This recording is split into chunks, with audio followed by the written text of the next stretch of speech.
Hello everyone. तो railway NTPC 2024 का vacancy आ चुका है। टोटल 11,000 प्लस पोस्ट आए हैं ग्रेजुएट लेवल और अंडर ग्रेजुएट लेवल पोस्ट मिला करके रेलवे में। और जो फॉर्म अप्लाई होगा 9 सितंबर से लेकर के स्टार्ट हो जाएगा ग्रेजुएट का और 14 सितंबर से स्टार्ट हो जाएगा अंडर ग्रेजुएट का। ठीक है, तो उसी के रिगार्डिंग मैं एक कंप्लीट स्ट्रेटजी वीडियो लाया हूं कि कैसे आप एनटीपीसी का तैयारी कर सकते हो और एक बार में एग्जाम निकाल सकते हो और एक बार में आपको अच्छी पोस्ट मिल सकती है। ठीक है, एग्जाम जो एक्सपेक्टेड है कि अगले साल फरवरी मार्च में होगा ये एग्जाम, तो आपके पास लगभग 5 महीने का टाइम है। तो अभी सही टाइम है अगर आप तैयारी करना चाहते हो रेलवे का। तो अगर आप सोचोगे कि दिसंबर में स्टार्ट होगा करूंगा तब फिर आपका बहुत डिले हो जाएगा। अभी बहुत अच्छे टाइम है। तो उसी के रिगार्डिंग मैं ये वीडियो आपके लिए लेकर के आया हूँ। बहुत सारे लोगों का रिक्वेस्ट भी था कि एनटीपीसी का एक कंप्लीट स्ट्रेटजी लाइए। तो देखो बहुत मेहनत से मैंने सारा कुछ बताया है, एकदम सब कुछ डिटेल में। ये वीडियो थोड़ा लंबा हो सकता है लेकिन सब कुछ एग्जाम पैटर्न के बारे में बताया है, वैकेंसी कौन कौन सी पोस्ट है, कितनी सैलरी इसमें मिलती है, उसके बाद कौन कौन सा स्टेज में एग्जाम होगा, पहला स्टेज, दूसरा स्टेज, सीबीटी वगैरह सब कुछ, कितना टारगेट रखना चाहिए, मैथ्स का स्ट्रेटजी आपका क्या होना चाहिए, बुक्स क्या होनी चाहिए, रीजनिंग का स्ट्रेटजी क्या होना चाहिए, बुक्स क्या होना चाहिए, जीके का क्या स्ट्रेटजी होना चाहिए, किस टाइप के क्वेश्चन पूछे जाते हैं, ठीक है, सिलेबस क्या है, और अदर टिप्स भी मैं दूंगा कि जो कि एग्जाम निकालने के लिए आपके लिए नेसेसरी होता है। और सब कुछ मैं डिटेल में आपको बताने वाला हूं। तो ये वीडियो आपके लिए बहुत ज़्यादा इंपॉर्टेंट है, लंबा होगा, आप आराम से जब टाइम मिले तो देख सकते हो, 1.5 स्पीड में देख सकते हो ताकि आपका टाइम बचे। लेकिन वीडियो ये जरूर देखना अगर आप रेलवे के एग्जाम देने वाले हो। प्लस साथ में मैं ये बोलूंगा कि ये जो एसएससी सीजीएल की तैयारी कर रहे हैं एसएससी वाले भी इसको आराम से दे सकते हैं क्योंकि सिलेबस ऑलमोस्ट सेम है, सिर्फ इंग्लिश इसमें नहीं पूछा जाता है। तो ये और अच्छी बात है।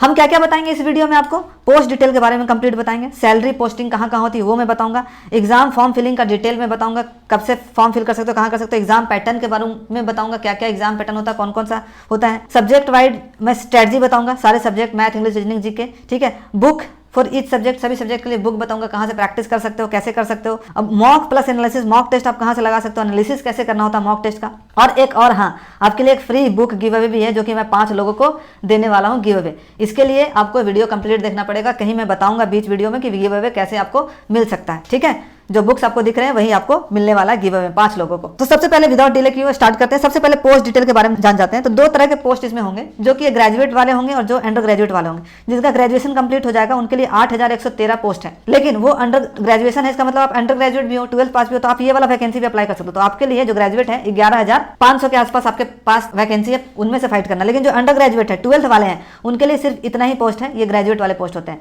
ठीक है, और जो एज लिमिट है, एज लिमिट मैं आगे बताता हूं। और इसका फॉर्म डेट का जो अप्लाई है ग्रेजुएट वालों का 14/9 से स्टार्ट हो जाएगा और जो अंडर ग्रेजुएट का है 21/9 से स्टार्ट है। ठीक है, अब हम थोड़ा डिटेल फटाफट जान जाते हैं, जो वैकेंसी आई है उसके बारे में जान जाते हैं। जैसे आरआरबी का है, टोटल पोस्ट आए हैं, देखो कौन कौन से ग्रेजुएट लेवल का पोस्ट कौन कौन सा है। आप इसमें टिकट सुपरवाइजर बनोगे, स्टेशन मास्टर बनोगे, गुड्स ट्रेन मैनेजर बनोगे। इनका जो लेवल है 6 लेवल वाले 2 हैं और उसके बाद 5 लेवल का है। ठीक है, सीनियर क्लर्क कम टाइपिस्ट होगा। तो जो टाइपिस्ट होगा उनमें आपको स्किल टेस्ट भी पूछा जाएगा। 6 लेवल 5 लेवल। और इनिशियल पे क्या है, देखो बेसिक पे है 35,400। अगर आप स्टेशन मास्टर बनते हो तो 35,400। अगर टोटल जो देखा जाए तो लगभग 60 से 70,000 आपका इन हैंड सैलरी बनता है। ठीक है, इसकी पोस्टिंग होगी ऑल इंडिया। और जो ग्रेजुएट लेवल पोस्ट है उनके लिए आपका एज जो क्राइटेरिया है 18 से 36 है। जिनको एक और चीज मैं बताना चाहता हूँ, जिन्हें पहले से पता है ये सब के बारे में, डिटेल के बारे में, वो स्ट्रेटजी देखना चाहते हैं तो डायरेक्ट आगे बढ़ा करके आप स्ट्रेटजी देख सकते हो। एग्जाम पैटर्न देखना तो आप वो देख सकते हो। ठीक है, बाकी जिनको देखना है वो कंप्लीट देख सकते हो। तो 18 से 36 है, 1736 वैकेंसी। टिकट सुपरवाइजर में स्टेशन मास्टर समझते हो, एक स्टेशन का पूरा करता धरता वही है, पूरा स्टेशन को वही चलाता है कि कैसे चलेगा, कहाँ पे क्या बनेगा। तो स्टेशन मास्टर एक अच्छी पोस्ट होती है, पूरा स्टेशन आप संभालोगे। समझो कि आपके आसपास का एरिया का कोई स्टेशन है, उसमें आप स्टेशन मास्टर हो, तो अच्छा खासा है इसमें। और जो लेवल 5 वाली इसकी सैलरी जो बनेगी 55-60 के आसपास, 55 तक बन जाती है। ठीक है, एक रफ मैं बता रहा हूँ सैलरी कितनी बनेगी। उसके बाद है 12th लेवल वाला का। 12th वाले का 21 तारीख से फॉर्म अप्लाई हो जाएगा और चलेगा 1 महीने तक आप फॉर्म फिलअप कर सकते हो। और ग्रेजुएट वाले का 14 से फॉर्म स्टार्ट हो जाएगा और 13/10 यानी कि 13 अक्टूबर तक आप फॉर्म भर सकते हो। देखो 12th लेवल वालों के लिए देखो लेवल 3 का पोस्ट है, लेवल 2 का पोस्ट है। इसमें क्या टिकट क्लर्क है, टाइपिस्ट का पोस्ट है, जूनियर क्लर्क टाइपिस्ट है, ट्रेन क्लर्क है। इनका जो सैलरी होगा लगभग वही 40 से 50 के आसपास का बनेगा। ठीक है, 40 से 50 के आसपास इन हैंड सैलरी बनेगी। और इसमें एज लिमिट जो है 18 से 33 साल है। ठीक है, 18 से 33। लेकिन कोविड की वजह से 3 साल का एक्सटेंशन हो गया, यानी कि अगर आप 39 साल तक भी हो, 1/1/2025 तक क्राइटेरिया रखा गया कि 1/1/2025 को अगर आप 39 साल से कम हो तो आप अप्लाई कर सकते हो, या फिर 1/1/2025 से 18 साल या फिर 18 साल से ज़्यादा एज है तो आप फॉर्म के लिए अप्लाई कर सकते हो। इसमें 18 से 33, लेकिन 18 से 36 हो जाएगा, क्योंकि 3 साल कोविड की वजह से जो हुआ था गड़बड़ी, उसके लिए आपको एक्सटेंशन मिला, तो आप 36 साल तक के लिए अप्लाई कर सकते हो, ठीक है। और एज 1/1/2025 से काउंट किया जाएगा। मेडिकल फिटनेस वगैरह देखो, मेडिकल स्टैंडर्ड भी सबको दिया गया है कि कौन कौन सा मेडिकल स्टैंडर्ड आपका होना चाहिए। देखो जो टिकट सुपरवाइजर और स्टेशन मास्टर, इसमें B2 और A2 कैटेगरी है। B2 A2 देखो क्या है, स्टेशन मास्टर के लिए तो A2 चाहिए, मतलब कि आपका कलर विजन नहीं होना चाहिए, कलर ब्लाइंडनेस नहीं होना चाहिए, आपके पास विदाउट ग्लासेस आपका जो पावर 6/9 होना चाहिए। बाकी में विथ और विदाउट है, लेकिन स्टेशन मास्टर जो A2 है, A2 वाले में, स्टेशन मास्टर में A2 इसमें, और गुड्स ट्रेन मैनेजर में आपका चश्मा लगा नहीं होना चाहिए, बिना चश्मा के 6/9 आपका विजन होना चाहिए, और कलर ब्लाइंडनेस नहीं होना चाहिए। तो ये देख लेना एक बार आप चीज़ें, ठीक है। अब हम आगे चलते हैं। एजुकेशन क्वालिफिकेशन भी आपका कब तक माना जाएगा, 1/1/2025 तक आपका एजुकेशन ग्रेजुएट हो जाना चाहिए, और या फिर 12th पास होना चाहिए। फॉर्म अप्लाई करोगे 500 रुपये फॉर्म अप्लाई का चार्जेस है, ठीक है। किसके लिए, जनरल के लिए और OBC EWS के लिए, ठीक है, 500 रुपये। लेकिन जब आप एग्जाम में अपेयर करोगे तो 400 रुपये आपको रिफंड हो जाएगा, यानी कि 100 रुपये एग्जाम फी है। उसी तरह से जब ST SC कैंडिडेट्स हैं, फीमेल कैंडिडेट्स हैं, ट्रांसजेंडर कैंडिडेट्स हैं, उनके लिए 250 फीस लगेगा। लेकिन जब अगर आप एग्जाम में अपेयर करोगे तो आपका फीस वापस हो जाएगा, यानी कि फीमेल ST SC इन कैटेगरी के लिए फ्री है, फ्री, ठीक है। फॉर्म फ्री है, सिर्फ फॉर्म भरते समय आपको पैसा लगेगा। और आप अप्लाई कहाँ से कर सकते हो, पूरा इंडिया में अलग अलग सिटी के अलग अलग रेलवे का वेबसाइट है, ठीक है। आप वहाँ से अपने जोन से, अपने एरिया से आप अप्लाई कर सकते हो, सबका अलग अलग वैकेंसी होगी। तो आई होप कि आपको पता चल गया होगा कि रेलवे की वैकेंसी में क्या क्या चीज़ें हैं। अब हम आगे चलते हैं। अब हम चलते हैं एग्जाम पैटर्न के बारे में थोड़ा समझ जाते हैं कि इसका एग्जाम पैटर्न क्या है, कैसे है। देखो एग्जाम पैटर्न में देखो CBT 1 एग्जाम होगा, सबसे पहले CBT 1 एग्जाम, जिसका कॉमन एग्जाम होगा ग्रेजुएट लेवल वाले के लिए, और अंडर ग्रेजुएट वाले के लिए अलग होगा। इस पेपर में क्या पूछा था, कंप्यूटर बेस्ड टेस्ट होगा, ऑब्जेक्टिव MCQ क्वेश्चन होंगे, मैथ, रीजनिंग और GA जनरल अवेयरनेस होगा। इसमें इंग्लिश नहीं होगा, तो जिसका इंग्लिश वीक है उनके लिए काफी अच्छा है कि इंग्लिश आपसे नहीं पूछा जाएगा। 30 क्वेश्चन मैथ्स का, 30 क्वेश्चन रीजनिंग का और 40 क्वेश्चन आपका जीके का। जीके में ही ज्यादा क्वेश्चन है और ज्यादा मेहनत जो आपको करना जीके में ही करना। 30 40 सेम 1 मार्क्स का रहेगा, लेकिन नेगेटिव मार्किंग भी है, 1/3 आपको नेगेटिव होगी, मतलब एक गलती करोगे तो 0.33 मार्क्स माइनस हो जाएगा, इसलिए आपको नेगेटिव ज्यादा नहीं करना है। देखो टारगेट जो रखना होगा ना आपको, 100 में 90 प्लस मार्क का टारगेट रखोगे तभी कट ऑफ क्लियर होगा। इसका अगर आप कट ऑफ क्लियर करोगे तो CBT 2 में जाओगे, कंप्यूटर बेस्ड टेस्ट 2 में, जो यहाँ पे क्वालिफाई करेंगे 20 गुना जो वैकेंसी है, वैकेंसी जितना भी है उसका 20 गुना लोगों को मेंस दिया जाएगा, ठीक है। और ये क्वालिफाइंग पेपर है, मतलब सिर्फ मेरिट इससे नहीं बनेगा, इसके मार्क्स पे, सिर्फ मेंस के मार्क्स पे और बाकी टाइपिंग वगैरह पे बनता है। तो जो इसमें कट ऑफ क्लियर करेगा फिर मेंस में आएगा। मेंस में क्या है, सेम ही सब्जेक्ट है, math, reasoning, English, number of questions को बढ़ा दिया गया। टाइम कितना है, 1.5 घंटे का टाइम है प्री में भी, और मेंस में भी 1.5 घंटे का, लेकिन क्वेश्चन बढ़ा दिया गया। इसमें था 100 क्वेश्चन, इसमें 35 50 120 क्वेश्चन को ही 90 मिनट में करना है। एक क्वेश्चन के लिए 1 मार्क पॉजिटिव और नेगेटिव 1/3 0.33 नेगेटिव, इसलिए आपको ध्यान से करना है। इसमें जो आपका टारगेट होना चाहिए 120 में 110 मार्क्स लाओगे तभी आप मेरिट लिस्ट में नाम आएगा, अच्छा जगह आपको मिल सकता है। मैं जनरल OBC और EWS के लिए बोल रहा हूँ, ST SC के लिए थोड़ा कम लाना पड़ेगा, PWD के लिए अलग लाना पड़ेगा, लेकिन इतना टारगेट आपको लेकर कहीं चलना पड़ेगा दिमाग में आगे से कि 110 लाना है। देखो मैथ और रीजनिंग में तो आपको फुल स्कोर करना 35 और हो सकता है 50 में आपको GA में 40 35 इतना भी स्कोर करोगे तो आपका मेरिट लिस्ट में नाम आने का चांसेस है। सभी जोन का कट ऑफ अलग अलग जाता है, जैसे रांची है, रांची का अलग जाएगा, पटना का अलग जाएगा, अहमदाबाद का अलग जाएगा, तो सबका कट ऑफ अलग अलग जाता है, लेकिन कट ऑफ हाई जाता है, ठीक है। उसके बाद CBAT टेस्ट होता है, कंप्यूटर बेस्ड एप्टीट्यूड टेस्ट, जिसको साइको टेस्ट भी बोलते हैं। इसका 30% वेटेज रहता है। मान लीजिए कुछ पोस्ट है, जैसे कि आपका स्टेशन मास्टर है, स्टेशन मास्टर एक और पोस्ट है जिसमें कि आपका CBAT टेस्ट होगा, अगर आप उसको पास करोगे तो। मेंस का एग्जाम होता है ना, लेवल वाइज अलग अलग होता है, लेवल 5 का अलग होगा, लेवल 6 के लिए अलग होगा, ऐसे अलग अलग 3-4 लेवल है, तो सबका अलग अलग, अगर आप चारों लेवल में क्वालिफाई कर गए तो 4 लेवल का अलग अलग एग्जाम होगा, ठीक है। साइको टेस्ट होता है, साइको टेस्ट आपको 5 टेस्ट होता है, इसमें कंप्यूटर बेस्ड टेस्ट ही किया जाएगा, जिसमें कि 20-20 क्वेश्चन होंगे, 5-5 मार्क्स का होगा सब लगभग, और आपको इसमें क्या होता है 42 मार्क्स लाना आपका कंपलसरी है, T स्कोर होता है। 5 टेस्ट होगा 20-20 मार्क्स का अलग अलग, इसमें आपको हर में 42 मार्क्स लाना एकदम कंपलसरी है। आप कोई भी कैटेगरी से बिलोंग कर रहे हो आपको इतना मार्क्स लाना ही होगा, ठीक है। और जितना ज़्यादा मार्क्स लाओगे उतना अच्छा है। 30% मार्क्स इसका जुड़ेगा और 70% मार्क्स इसका जुड़ेगा, दोनों का रेशियो निकाल के जो जितना बनेगा परसेंटेज उसके हिसाब से आपका सिलेक्शन होगा। आई होप कि समझ गए होंगे। लेकिन ये सिर्फ दो पोस्ट के लिए, यहाँ पे मैं लिख दिया हूँ, ट्रैफिक असिस्टेंट के लिए CBAT होता है और स्टेशन मार्केट के लिए, बाकी पोस्ट के लिए आपका ये नहीं होगा, ठीक है। बाकी कुछ के लिए आपको टाइपिंग स्किल का चाहिए, जिसमें भी टाइपिस्ट लिखा हुआ था ना, उसमें स्किल टेस्ट चाहिए। आप हिंदी में भी टाइपिंग कर सकते हो, इंग्लिश में भी टाइपिंग कर सकते हो। इंग्लिश में करोगे तो 30 वर्ड पर मिनट आपका टाइपिंग टेस्ट होगा, ठीक है, कंप्यूटर जो पर्सनल कंप्यूटर उस पर, और हिंदी में करोगे तो 25 वर्ड पर मिनट का आपका टाइपिंग का स्पीड होना चाहिए, तभी क्वालिफाइंग करूंगा। ये क्वालिफाइंग इन नेचर होता है, इसका मार्क्स नहीं जुड़ता, लेकिन आपको टेस्ट को पास करना होगा तभी आप आगे बढ़ पाओगे। ये सब हो जाएगा, उसके बाद डॉक्यूमेंट वेरिफिकेशन का होगा, ठीक है। मेरिट बनेगा CBAT का जो मार्क्स है 70% और 30% 70% CBT 2 का और CBET का 30% मार्क्स जोड़ करके आपका मेरिट बनेगा। लेकिन जिसमें नहीं चाहिए सिर्फ CBT 2 का मार्क्स पे ही आपका मेरिट बनेगा, ठीक है। और जितने लोगों का जितना पोस्ट है उतने ही लोगों को डॉक्यूमेंट वेरिफिकेशन में बुलाया जाता है। डॉक्यूमेंट वेरिफिकेशन आपका डॉक्यूमेंट सही हो जाएगा, फिर आपके पास आ जाएगा अपॉइंटमेंट लेटर। कांग्रेचुलेशंस, आपका आ गया अपॉइंटमेंट लेटर। लेकिन इससे पहले आपको काफी मेहनत करना पड़ेगा, ठीक है। अब हम स्ट्रेटजी पे चलते हैं कि स्ट्रेटजी क्या होनी चाहिए। यहाँ से हम स्ट्रेटजी स्टार्ट करते हैं कि सब्जेक्ट वाइज कैसे हमको इतना मार्क्स लाना है, अपॉइंटमेंट लेटर हमको कैसे मिलेगा, इसके लिए स्ट्रेटजी क्या होना चाहिए। तो सबसे पहले आपको गोल डिसाइड करना होगा भाई कि हमको कितना मार्क्स लाना है। जब तक नहीं डिसाइड करोगे कि हमको कितना कौन कौन से सब्जेक्ट में कितना लाना है तो आप अच्छे से तैयारी कर ही नहीं पाओगे। सबसे पहले CBET में आपको 100 मार्क्स है तो 90+ टारगेट करके चलो। CBT 2 जो है, CBT 2 उसमें 120 मार्क्स का 110 टारगेट आपको करके चलना है। CBET टेस्ट में 100% मार्क टारगेट करो कि मैं पूरा का पूरा सही करूंगा, और हो जाता है, ये इजी क्वेश्चन पूछे जाते हैं, थोड़ा सा प्रैक्टिस करो हो जाएगा। टाइपिंग में आपको टारगेट कर लेना होगा, अगर टाइपिंग में है तो कि 40 हमको अपना स्पीड इंग्लिश में करना है और 30 स्पीड हिंदी में करना है। कोई में से एक, दोनों में से एक ही आपका स्पीड बढ़ाना है। इंग्लिश में या तो टाइपिंग करो या तो हिंदी में ही, ठीक है, दोनों नहीं। अब हम आ जाते हैं मैथ की स्ट्रेटजी पे आ जाते हैं, ठीक है। देखो मैथ की स्ट्रेटजी इसी तरह से बाकी सब्जेक्ट का भी स्ट्रेटजी बताऊंगा और घंटा भी बताता जाऊंगा कितने घंटे आपको पढ़ने हैं। देखो मैथ्स के लिए आपको 3-4 घंटे देने होंगे, ठीक है, 3 से 4 घंटे, 3 घंटा मिनिमम और 4 घंटा मैक्सिमम, उससे ज्यादा टाइम देना नहीं है, ठीक है। और इसमें जो आपका टारगेट होना चाहिए फुल स्कोर होना चाहिए, प्री में भी और मेंस में भी, और मैथ्स में हो जाते हैं। अगर आप नहीं करोगे मैथ्स में तो समझो फिर आप थोड़ा पीछे हो गए। सब सिलेबस में क्या क्या है, नंबर सिस्टम पूछे जाते हैं, डेसिमल पूछा जाता है, fraction, LCM, HCF, ratio, proportion, percentage, mensuration मतलब होता है जो कि एरिया निकालना, वॉल्यूम निकालना, वो होता है। टाइम एंड वर्क 2 लिख दिया, time and distance, simple, compound interest, profit loss, elementary algebra, geometry, trigonometry, elementary statics, यानी अलजेब्रा, ज्योमेट्री, ये सब का भी बेसिक आपको पूछा जाएगा। 10th लेवल तक का क्वेश्चन पूछा जाता है। लेकिन आपका अर्थमेटिक का भी चीजें हैं और एडवांस का भी है। कुछ सब्जेक्ट कुछ चैप्टर्स नहीं है, जैसे कि एवरेज इसमें नहीं दिया हुआ है, जैसे कि आपका 3D नहीं दिया हुआ है, आपका इसमें पार्टनरशिप नहीं है, रेशियो प्रोपोर्शंस है, परसेंटेज है। तो ये सब सब्जेक्ट पे आपको एक एक करके कमांड करना होगा। अब हम कैसे करेंगे भाई, इस सिलेबस को कंप्लीट कैसे करेंगे।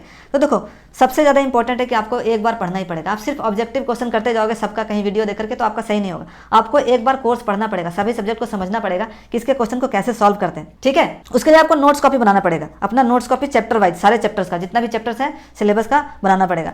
कहाँ से बना सकते हो, एक तो है कि पेड कोर्स, आपने रेलवे NTPC का कहीं से कोर्स देखा 599 1000 रुपये में, आपने कोर्स ले लिया पूरा, आप वहाँ से एक एक चैप्टर करके कंप्लीट करते जाओ, जो भी टीचर बताएं जैसे पढ़ाएं वैसे पढ़ते जाओ। दूसरा है कि यूट्यूब से आप पढ़ सकते हो, यूट्यूब पे भी बहुत सारे वीडियो सारे सब्जेक्ट के आपको मिल जाएंगे, तो वहाँ से भी पढ़ सकते हो, ठीक है। इसके लिए क्या करना है कि RRB NTPC सर्च करोगे, मैथ प्लेलिस्ट, तो बहुत सारे आ जाएंगे, उसमें से किसी का भी कर सकते हो। तो कैसे बनाना, चैप्टर वाइज बनाना है, एक चैप्टर करना है, उस चैप्टर पे 50-60 क्वेश्चन होने चाहिए। अब नोट्स कॉपी बना लिए, उसको बार बार रिवाइज करना है, नोट्स कॉपी को, इसका रिवीजन करना बहुत इंपॉर्टेंट है, 3-4-5 बार जितना बार कर सकते हो। अब उसके लिए प्रैक्टिस करना भी होगा।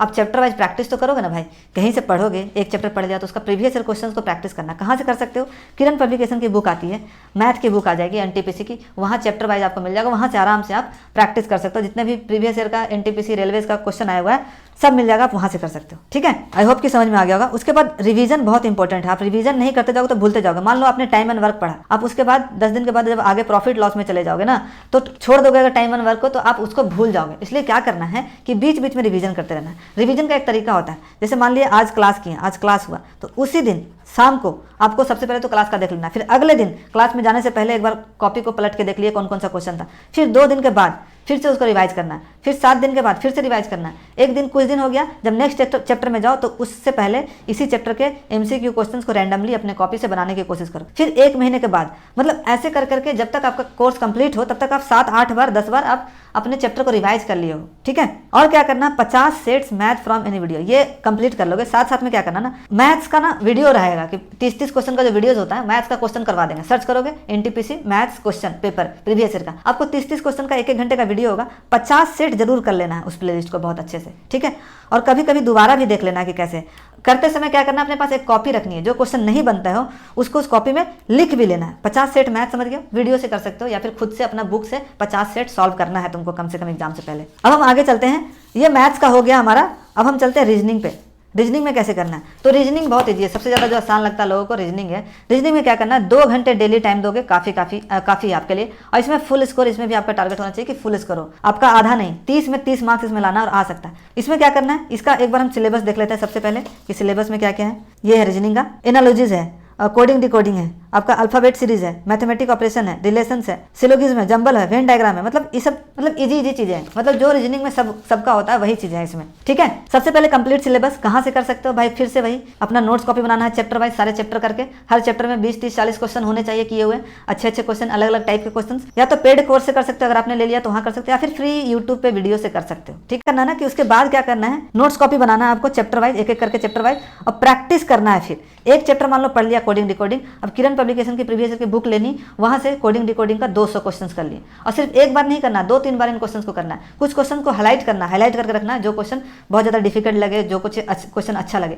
इजी क्वेश्चन को तो दोबारा करने की जरूरत नहीं है, लेकिन जो क्वेश्चन चैलेंजिंग हो उसको दोबारा करना तभी होगा। जैसे मैंने बोला था कि 50 सेट आपका मैथ्स का करना, उसी तरह से 50 सेट आपका रीजनिंग का हो जाना चाहिए। कहीं से भी कर सकते हो, मुझे नहीं पता आप कहाँ से कर सकते हो। वीडियो में भी 50-30 क्वेश्चन का आपको सेट कहीं ना कहीं वीडियो बताया, टीचर पढ़ा देगा, वहां से पढ़ सकते हो, खुद से बना सकते हो, लेकिन 50 सेट आपको करना है। उसके बाद रिवीजन करना है, रिवीजन किए बिना कुछ नहीं होगा। नोट्स कॉपी को बार बार बीच बीच में देखते रहना है, जो ट्रिक्स सिखाए गए हैं रीजनिंग में, टिप्स दिए गए हैं, उसको रिवाइज करते जाना है। स्क्वायर, क्यूब, स्क्वायर आपको 50 तक याद होना चाहिए, क्यूब आपको 30 तक याद होना चाहिए, टेबल आपको 25 तक याद होना चाहिए, प्राइम नंबर आपको याद होना चाहिए।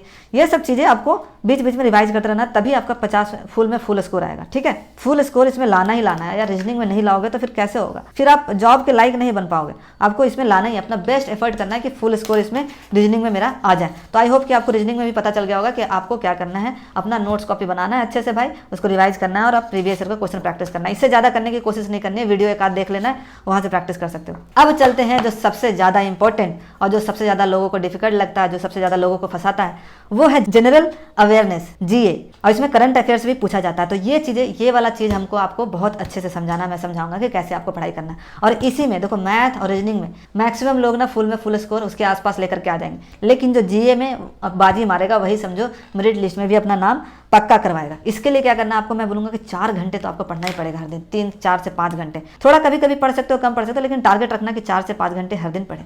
सबसे ज़्यादा मेहनत आपको इसी सब्जेक्ट में करना है, ठीक है।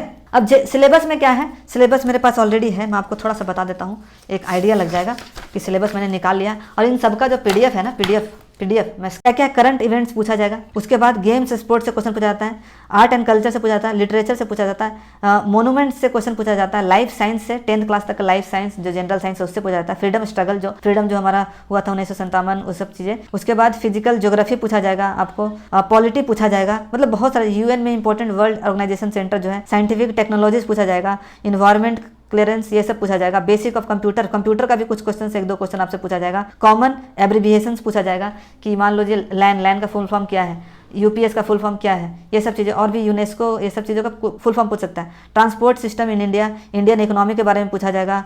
Famous personalities of India and world, वो पूछा जाएगा। फ्लैगशिप प्रोग्राम जो चल रहे हैं गवर्नमेंट ऑफ इंडिया का, प्रधानमंत्री जन धन योजना, ये सब योजना का पूछा जाएगा कि कब से कब शुरुआत हुआ।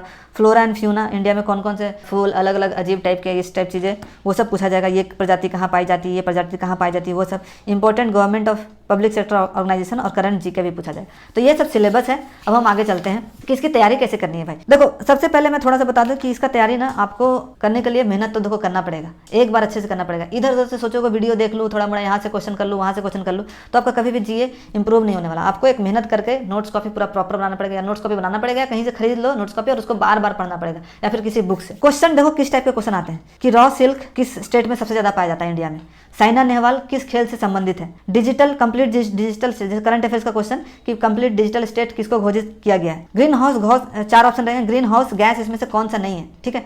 तो नाइट्रोजन फिक्सिंग बैक्टीरिया कौन सा ऑप्शन में दिया जाएगा। कारन मिरर में कौन सा लेंस यूज होता है, कौन सा मिरर यूज होता है। अशोकन स्क्रिप्चर जो था उसका लैंग्वेज क्या था, नॉर्थ में साउथ में क्या था। जालियांवाला बाग हत्याकांड हुआ था, उसमें कौन सा फेस्टिवल मनाया जाता है, किस फेस्टिवल के टाइम पे था ये। सेंटीग्रेड का यूनिट क्या होता है, सेंटीग्रेड किसका यूनिट होता है, या फिर सेंटीग्रेड किसका होता है टेम्परेचर का। केल्विन किसका यूनिट होता है। कौन सा प्लैनेट है जिसमें रिंग जैसा बना होता है, कौन सा सबसे बड़ा बिगेस्ट प्लैनेट कौन सा है, ठीक है। तो ये सब चीज़ें इजी क्वेश्चन है कि हाँ रिंग है, सैटर्न है। बैक्टीरिया में जो दही जमता है किस बैक्टीरिया के कारण होता है। रेलवे मिनिस्टर कौन है, कितना बजट रेलवे मिनिस्ट्री को मिला था, ये सब क्वेश्चन हो सकता है। एसपीएम का फुल फॉर्म क्या है, SPM सस्पेंडेड पार्टिकल मैटर होता है, उसका फुल फॉर्म। मोहम्मद बिन तुगलक दिल्ली से अपना शिफ्ट कैपिटल कब किया था? तुगलक कहाँ किया था? या फिर दिल्ली से मोहम्मद बिन तुगलक कहाँ किया था? Tallest bridge in the world किसका? करंट अफेयर का क्वेश्चन। ये सब प्रीवियस ईयर का क्वेश्चन आया हुआ है, इस टाइप का क्वेश्चन पूछा जाएगा। तो इजी क्वेश्चन पूछा। सतलज और बीस रिवर कौन सा कनाल जुड़ा हुआ है? Supreme commander of India defence forces का कौन होता है? तो प्रेसिडेंट होता है। तो इजी क्वेश्चन है जो कि प्रैक्टिस के साथ आराम से किया जा सकता है। तो मैंने आपको एक आइडिया भी बता दिया कि जीके में किस टाइप के क्वेश्चन पूछे जाते हैं। अब हम स्ट्रेटजी पे चलते हैं। देखो, दो तरीके मैं बोलता हूँ कि दो तरीका, या तो आप अपना कोई किताब या नोट्स कॉपी कहीं से खरीद लो अच्छे से पूरा कंप्लीट, और वहाँ से अपना रोज रोज करके पढ़ाई कर सकते हो, ठीक है। दूसरा है कि किसी का बैच ले लो, जीके का बैच ले लिया, 300-400 में मिल जाएगा। अपना नोट्स कॉपी खुद से बनाओ, या फिर वो नोट्स कॉपी प्रोवाइड करते हैं तो उसी को चिपका के बना सकते हो, ठीक है। किताब से कोई भी किताब, बहुत सारे जीके की किताब मिल जाएंगे, थोड़ा सा जा करके सर्च करना, सिलेबस से थोड़ा सा मैच करना अपने हिसाब से, जिसमें देखे कि हाँ बड़ा बड़ा अच्छे से लिखा हुआ है, MCQ क्वेश्चन दिया हुआ, वो अपना कर सकते हो। और दूसरा ऑप्शन है कि बैच लेकर के अपना नोट्स कॉपी खुद से बनाओ, थोड़ा टाइम टेकिंग है, लेकिन ये बहुत अच्छा तरीका है, इससे मार्क्स ज़्यादा इंप्रूवमेंट होगा, ठीक है। पर ये टाइम काफ़ी अच्छा खासा आपका लेगा। और सबसे ज़्यादा जो इंपॉर्टेंट मैं बोलूँगा वो है कि MCQ क्वेश्चन सॉल्व करते रहना है आपको, ठीक है। कोई भी एक चैप्टर पढ़ा, मान लीजिए आपने ज्योग्राफी पढ़ लिया, ज्योग्राफी का कुछ चीज़ें पढ़ी, तो उस पर MCQ क्वेश्चन जितना ज़्यादा से ज़्यादा कर सकते हो। इतिहास पढ़ लिया, मतलब मॉडर्न हिस्ट्री पढ़ा, तो क्या करना है, फिर उसके मॉडर्न हिस्ट्री के जितने क्वेश्चन आप इधर उधर से सर्च करके लगा सकते हो, आपको लगाने हैं। MCQ क्वेश्चन से ही आपका जो इंप्रूवमेंट होता है वो होता है, ठीक है। तो मैं तो यही करता था भाई कि मेरा तो दूसरा ऑप्शन मैंने फॉलो किया था, बैच ले लिया। बैच एक्चुअली मैंने ज्वाइन ही किया था, वहाँ पे सारे सब्जेक्ट का मैंने नोट्स बनाया और कुछ दिनों में डाल भी दूंगा, ठीक है। तो ये था जीके का टारगेट जो कि मैंने बता दिया। जीके में आपको वही करना है कि आपको एक एक टॉपिक करके कंप्लीट करते जाना है, कोई बुक से और कहीं से, और जितना ज़्यादा क्वेश्चंस कर सकते हो आपस में डिस्कस। अगर आपका ग्रुप बन गया तो आपस में एक एक टॉपिक पढ़ो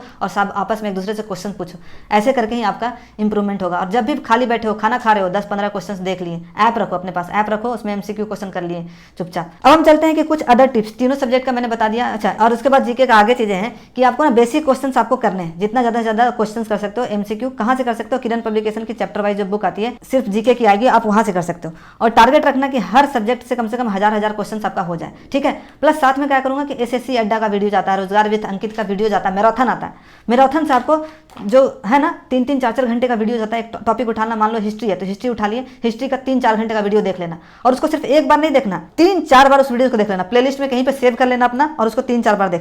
आपको सर्च करना है अच्छे वीडियोस और आपको मैराथन देखते रहना है। एक बार थ्योरी पढ़ लेना, उसके बाद जितना ज़्यादा क्वेश्चन कर सकते हो, ये इंपॉर्टेंट है, ठीक है। और नोट्स कॉपी अपने पास रखना, एक नोट्स कॉपी बनाना। जब वीडियो देखना तो एक नोट्स कॉपी अपने पास रखना, जो भी क्वेश्चन तुमको लगे कि मेरे से नहीं बनेगा उसको उस कॉपी में लिख लेना। उसमें अलग अलग सेक्शन कर लेना, वीडियो देखते समय 5-7 सेक्शन कर लिए, हिस्ट्री का अलग कर लिया, पॉलिटी का अलग कर लिया, ऐसे करना। पॉलिटी पढ़ रहे हो तो पॉलिटी का क्वेश्चन अगर कोई तुमको लगा, नया क्वेश्चन दिखा, कुछ एक्सप्लेनेशन नया दिखा, तो क्या करना, पॉलिटी वाले में उस क्वेश्चन को लिख लेना वीडियो देखते टाइम। तो ये बहुत इंपॉर्टेंट है। मैं एक बार फिर से इजिली समझा देता हूँ। या 2 तरीके हैं, पहला आप बुक से अपना पढ़ सकते हो थ्योरी, या फिर किसी बैच से। उसके बाद प्रीवियस ईयर का क्वेश्चन MCQ बेसिक क्वेश्चन आपको करने हैं, किरण पब्लिकेशन बुक या फिर कोई भी अदर बुक आपके पास है उससे कर सकते हो, ठीक है।